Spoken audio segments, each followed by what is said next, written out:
Pada hakikatnya kita solat tu bukan pasal kita baik, tetapi Kita solat pasal kita nak jadi baik. Nak jadi orang baik. I didn't come from such a family.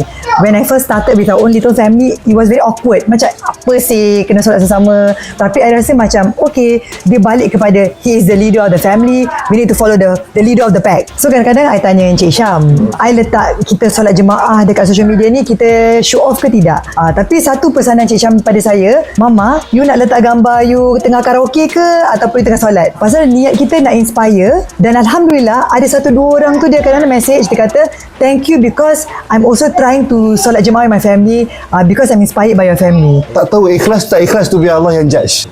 Yang penting kita banyakkan kita punya sharing tu benda yang baik. Dua perkara bila di rumah ni, bila solat jemaah dengan bila makan bersama dengan anak. Ada satu lah masa yang betul-betul I boleh connect dengan diorang. Kita duduk, kita bercakap.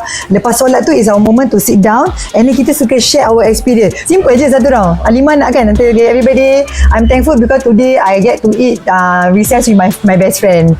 I'm thankful today because Abah let me go and play soccer. So kalau kita gaduh pun no choice wah. No choice wah Mas Fiz, Mas Azbar solat jemaah wah. Then no choice Mas salam wah. Bila dah salam tu dia macam setan hilang macam okey lah, tak nak gaduh-gaduh lagi lah.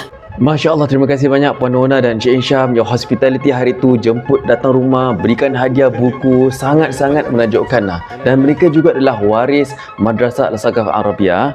Dan insyaAllah kita akan give away buku eksklusif panduan solat jamaah di mana ada gambar mereka yang kita akan edarkan pada hari Selasa malam selepas solat tarawih di Masjid Istighfar.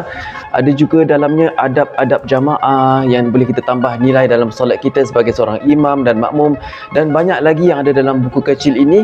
Dan untuk orang West, kita takkan lupa juga kita akan edarkan secara percuma di Masjid Ma'ruf selepas tarawih demi untuk meningkatkan dana Madrasah Al-Saqaf melalui zakat harta dan infak anda.